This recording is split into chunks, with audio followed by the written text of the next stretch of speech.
Olá, tudo bem? Meu nome é Fernanda, eu sou advogada, mediadora e sócia do Grupo Mediar. Eu estou em Porto Alegre, Rio Grande do Sul. Gostaria de compartilhar essa alegria que sinto em estar conectada com vocês de alguma forma nesse encontro que, pelo que a doutora Mariana me falou, seria o último encontro do GT. Então, para mim, é uma honra, mesmo que de forma remota, estar participando. E o objetivo, então, desse bate-papo informal é falar um pouquinho da experiência que eu vivenciei no final agora de julho, início de agosto. Eu estive em São Francisco, Califórnia, conhecendo alguns centros de mediação públicos, privados, centro de estudo acadêmico também. E foi uma experiência muito enriquecedora, muito intensa.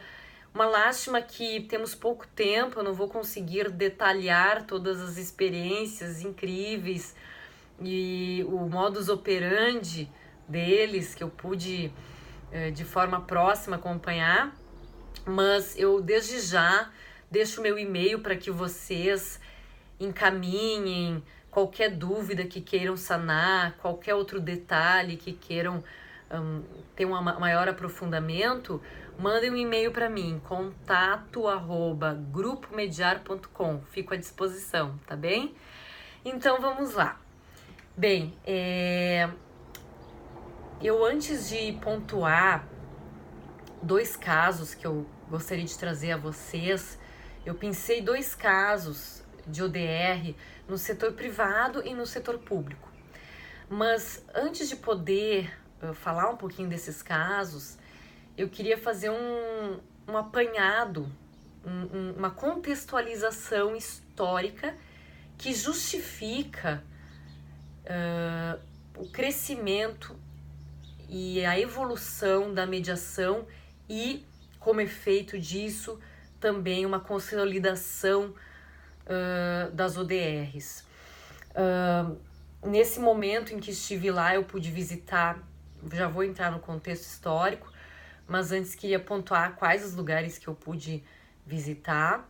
Foi a American Bar Association de São Francisco, que seria o equivalente ao OAB, também a JAMS, que é o maior centro de mediação privada do mundo. Também pude acompanhar a Superior Court, que é, no caso, no Condado de São Francisco, uma filial do Tribunal do Estado da Califórnia. Também pude acompanhar a primeira Community Board dos Estados Unidos, que está localizada em São Francisco. Essa Community Board seria como uma agência governamental que atua no município, auxiliando a comunidade a solucionar seus conflitos. E por fim, também na Universidade de Stanford, eu pude conhecer o Centro Martin Daniel Gould, que é referência no estudo da mediação, da ODR, enfim. Então, diante disso, já colocado aqui os lugares que eu pude, enfim, visitar e me aprofundar e conhecer os processos, eu queria, como comentei a vocês, fazer um apanhado do contexto realmente histórico da mediação nos Estados Unidos. Como vocês sabem, só relembrando que a mediação ela surgiu na década de 70 nos Estados Unidos, foi uma resposta criativa aos elevados custos da justiça comum, inviáveis para pequenas lides, e os Estados Unidos, sendo um país de economia liberal, uma cultura extremamente pragmática, que tem como valor supremo a liberdade, o indivíduo, todo esse contexto fundamentou a consolidação e o êxito da mediação, certo? E como efeito disso, criou-se um ambiente fértil para o desenvolvimento das ODRs no país. Então é muito importante a gente ter claro essa estrutura histórica que realmente consolida, materializa um ambiente propício para que as ODRs se desenvolvessem nos Estados Unidos de uma forma diferenciada, né? Então, foi um ecossistema, de fato, que facilitou a disseminação da livre negociação, da mediação. E com a evolução de uma sociedade complexa, uma sociedade hiperconectada e digital, o uso das ODRs foi uma etapa praticamente natural desse fenômeno da mediação que já estava consolidado nos Estados Unidos, certo? Então, diante desse contexto histórico, agora a gente parte para exemplos. Então, eu trouxe aqui 2 exemplos que eu acho que são bem interessantes, dos lugares e com as pessoas que eu tive contato, pude, enfim, entender um pouco mais desses 2 cases, certo? Vocês, como estudiosos de ODR, sabem que há várias plataformas que são referências históricas e também atuais plataformas que, em termos de tecnologia, são, digamos, bússolas para nós, mas eu não vou entrar nessa discussão porque, de fato, vocês devem ter conhecimento dessas plataformas históricas de ODR, onde tudo começou, né? E também das atuais, que são uma bússola em termos de tecnologia e do que vem sido criado, e inovação, inteligência artificial e todas as possibilidades que essas atuais plataformas oferecem. Eu não vou entrar nessas plataformas, porque vocês já devem ter conhecimento. Então eu quis realmente trazer 2 casos pontuais e desdobrar um pouquinho sobre cada um deles. Um deles é da GEMS, desse maior centro privado de mediação. Então, a GEMS possui um sistema de ODR que se chama End-Dispute, e esse sistema é ideal para causas de valor baixo a moderado, de $100 mil ou menos, certo? E as sessões têm uma duração de 2 horas. Os mediadores são altamente capacitados. A GEMS tem como mediadores, como regra, juízes aposentados, advogados que trabalham em diversas especialidades. E veja bem, a depender da natureza do conflito, da causa que foi levada à mediação, eles vão fazer uma curadoria e vão selecionar um mediador que tenha experiência naquela área específica, né? Então, é um trabalho bem diferenciado. As sessões ocorrem nessa End-Dispute por videoconferência, e nesse sistema de videoconferência é possível que haja múltiplas partes. Quanto ao pagamento no sistema, pode ser por cartão de crédito, custa $500 a sessão por parte envolvida, tá?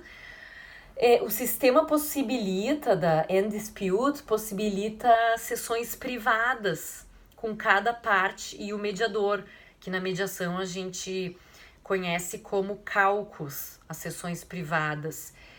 Também tem um sistema, End-Dispute tem um sistema de chat, um sistema de compartilhamento de documentos. O acordo, ele é assinado digitalmente, criptografada essa assinatura, e de ponta a ponta, durante todo o processo de mediação, há um suporte operacional, caso houver algum bug, alguma dúvida, há esse suporte disponível durante todo o processo.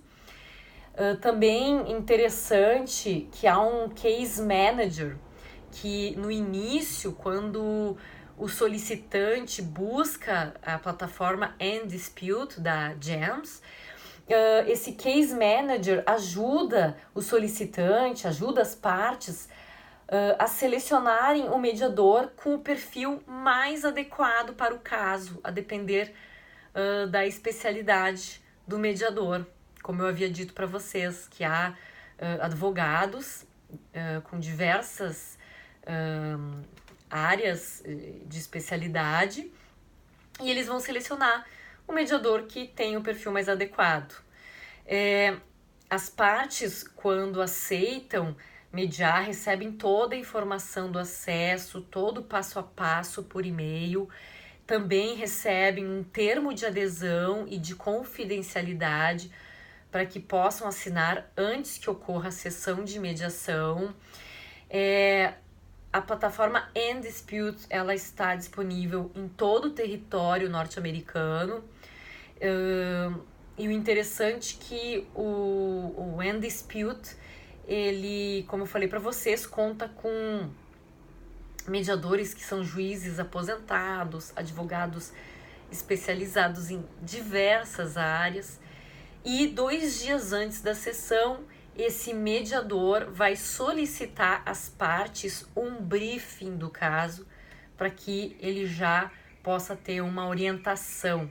Sempre lembrando que um dos princípios da mediação é a imparcialidade. Então, o mediador não pode se aprofundar em demasia no caso, mas um briefing sucinto para que possa ter uma mínima orientação antes de começar a sessão. Então, a plataforma N-Dispute, ela é deste maior centro de mediação privada, JAMS, e é o caso do setor privado que eu quis trazer para vocês.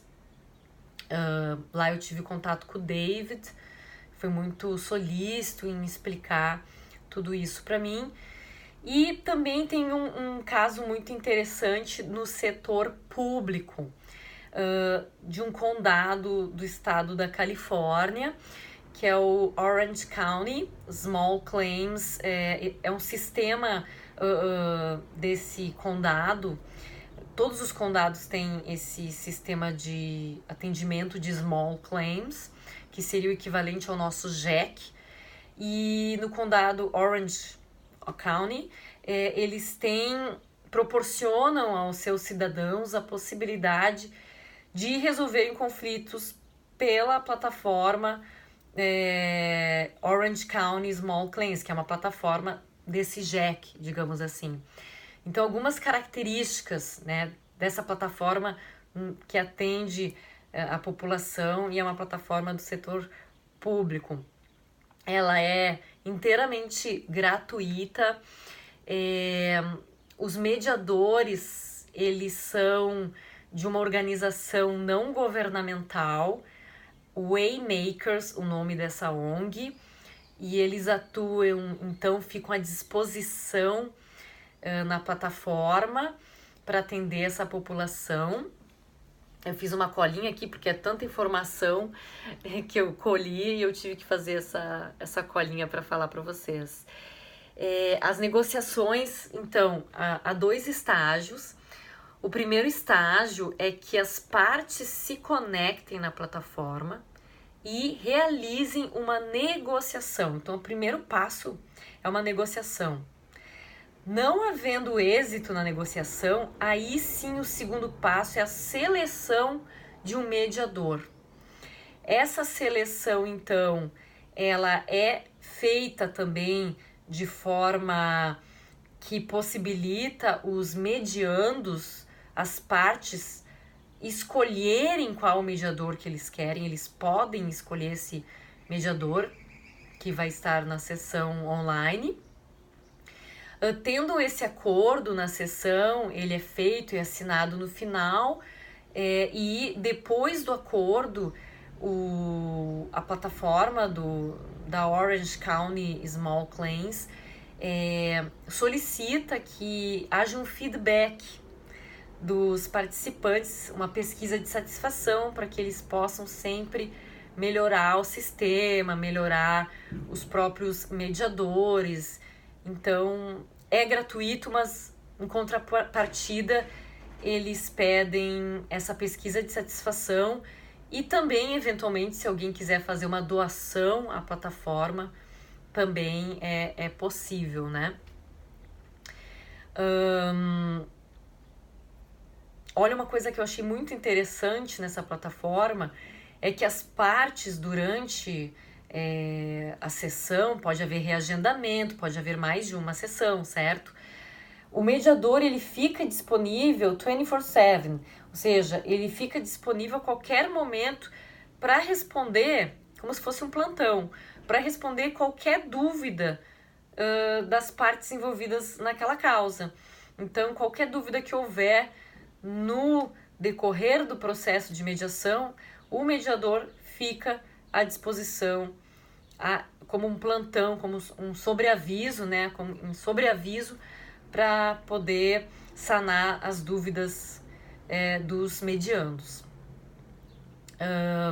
Outra coisa que eu achei muito interessante dessa plataforma que o condado Orange County possibilita aos seus cidadãos é que na própria plataforma eles colocam à disposição um briefing para orientar o mindset, para orientar atitudes e boas práticas de quem for participar, de quem for se envolver numa sessão de mediação, tanto para as partes quanto para os advogados que irão participar da mediação.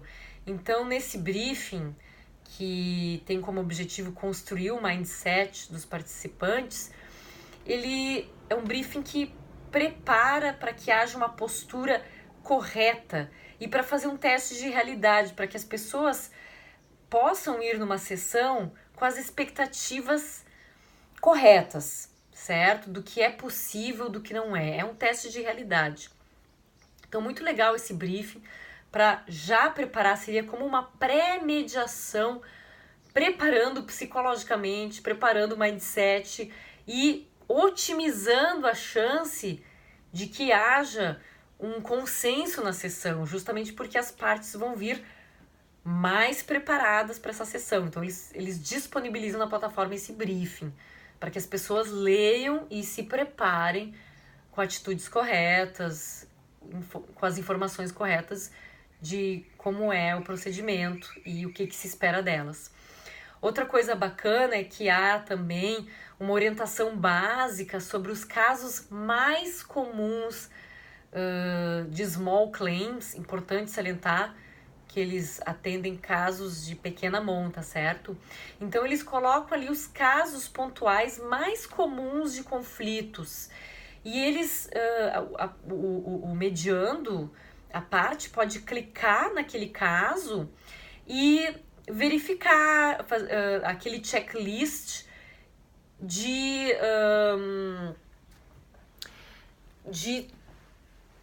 viabilidade do caso que ele está levando para mediação. Então, assim, vamos supor que é um caso envolvendo uma inadimplência, né? Ali haverá inadimplência, a pessoa vai clicar, vai haver um checklist para ver se é viável ou não levar aquele caso de inadimplência à mediação. A pessoa vai ter que fazer esse checklist e essa própria orientação que é dada faz um teste de realidade com aquele mediando, com aquela parte, para ver se realmente o caso é passível de ser levado à mediação, das partes encontrarem um comum acordo, certo? Então, achei bacana, achei diferente eles darem essas orientações na plataforma, tanto um briefing de mindset, quanto uma orientação básica dos casos mais comuns para as pessoas fazerem um teste de realidade se aquilo deve ser levado adiante ou não via a plataforma de mediação. Então, esse é um caso no setor público, me pareceu bastante interessante. E é isso, pessoal. Tem outras, experiências que eu gostaria muito de compartilhar, mas já estamos aqui, nossa, passou do tempo. Fico à disposição, mandem um e-mail para mim. A doutora Mariana tem o meu WhatsApp, se vocês preferirem, podem entrar em contato via WhatsApp. Fico à disposição. Um grande abraço e saudações a todos vocês, a todos os meus colegas. E assim que eu for a BH, pretendo fazer um contato com vocês e vocês vindo aqui para o sul do país também se comuniquem, tá bem? Sucesso, abraço, obrigada Mariana, boa noite a todos.